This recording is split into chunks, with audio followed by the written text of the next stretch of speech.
many holy figures have talked about. It's a time when the entire world will be plunged into darkness for 3 days. They say evil spirits will be active and believers will face terrible times.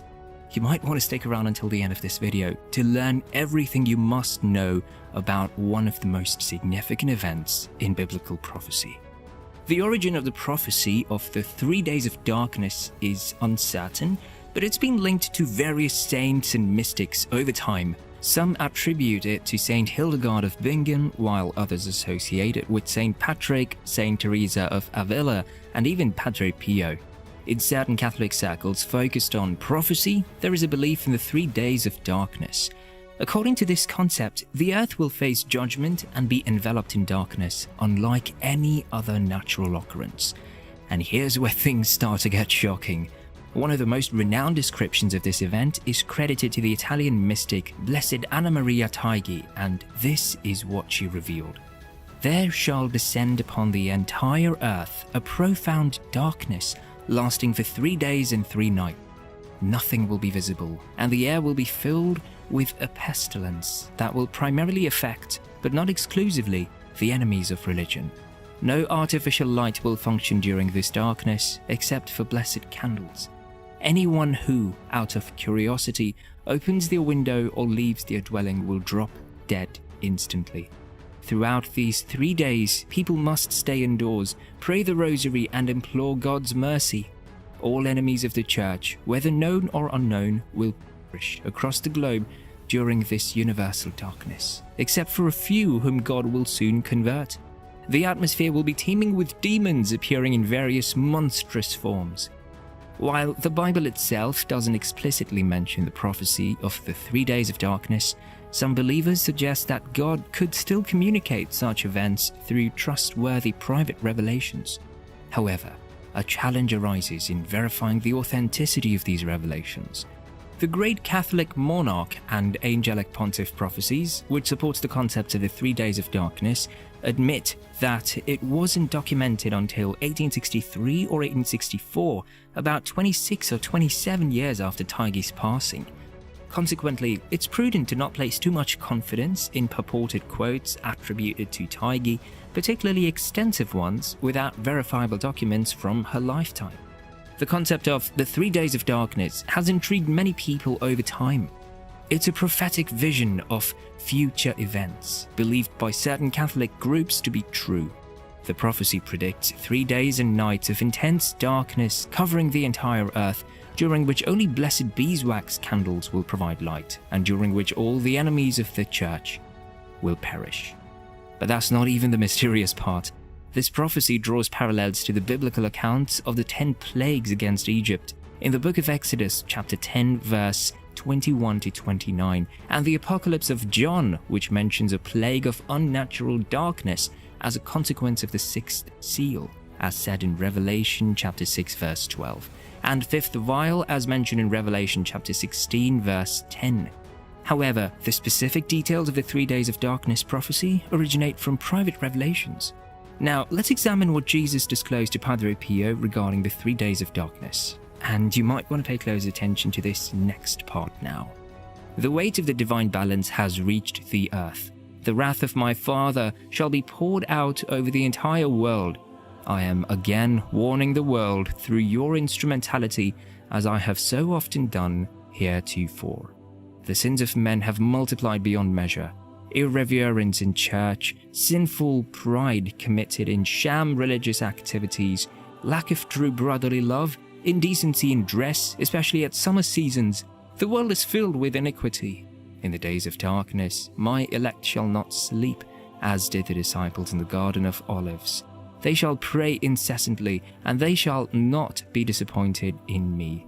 I shall gather my elect. Hell will believe itself to be in possession of the entire earth, but I shall reclaim it.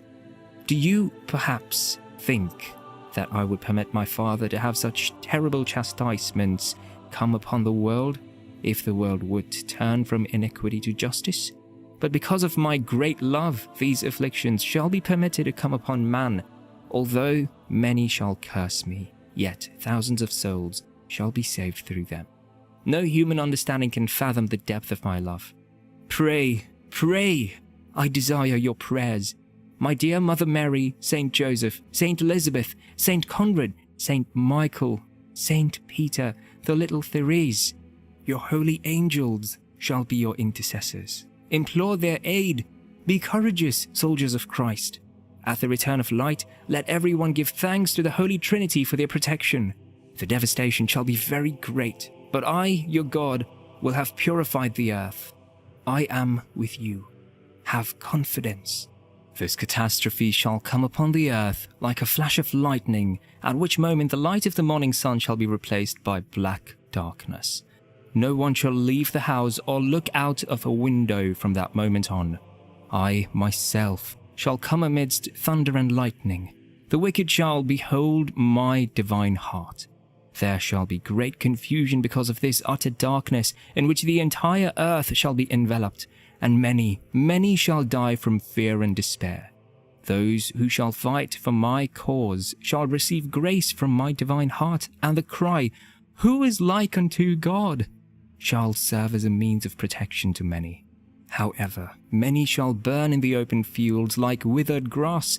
The godless shall be annihilated, so that afterwards the just shall be able to stand afresh. On the day, as soon as complete darkness has set in, no one shall leave the house or look from out of the window. The darkness shall last a day and a night, followed by another day and a night, and another day. But on the night following, the stars will shine again, and the next morning the sun shall rise again, and it will be springtime. Now, here's the most surprising part.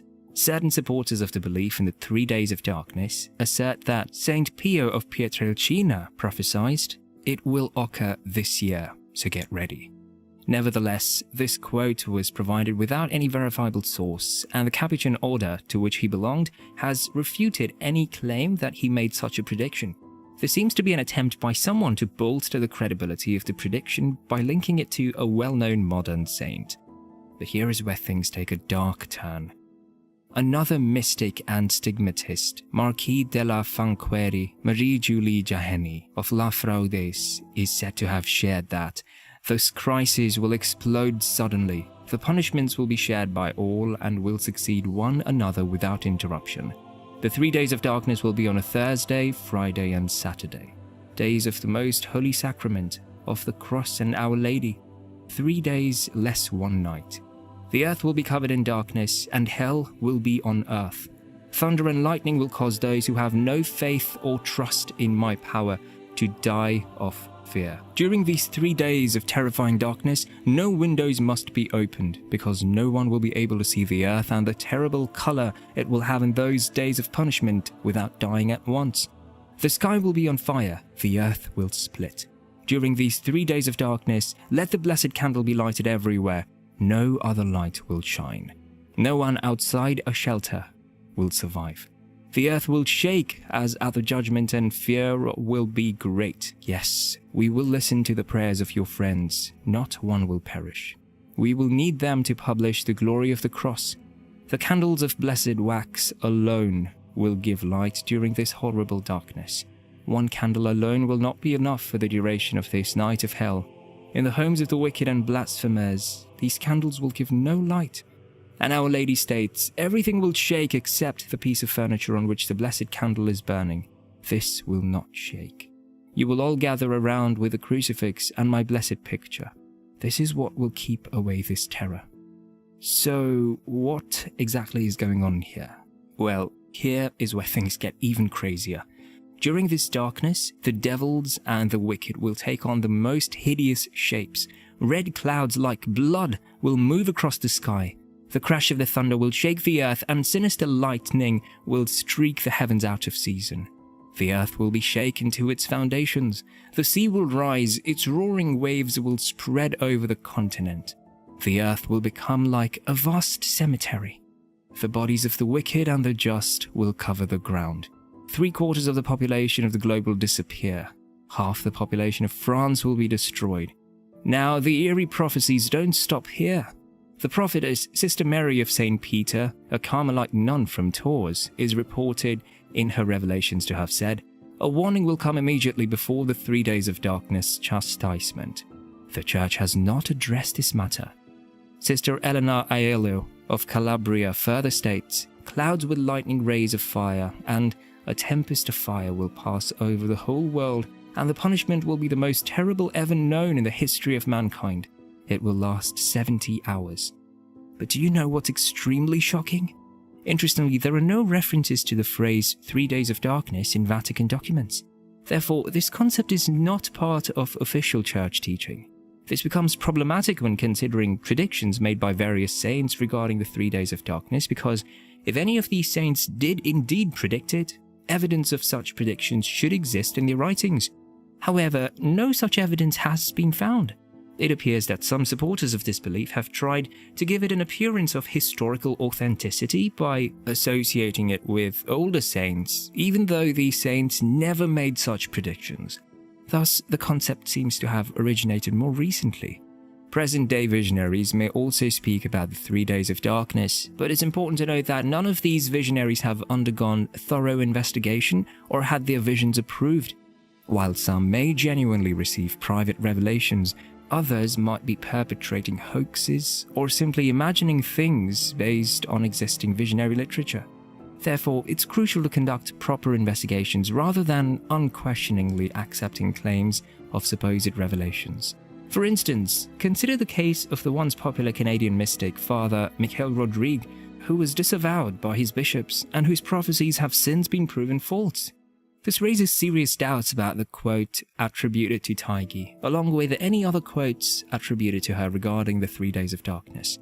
The concept was apparently introduced over 25 years after her death by an elderly spiritual director. We must rely on his account of what she told him, and we're dependent on his memory, honesty, and the accuracy of the reports about what he said. Given these circumstances, and considering the issue with other quotes on this topic, such as the false Padre Pio quote, we should not trust any alleged direct quotes attributed to Taigi, particularly lengthy ones, without verifiable documents written during her lifetime. Additionally, it's important to note that these revelations were not subjected to an official investigation by the Church to confirm their validity. When someone's cause for canonization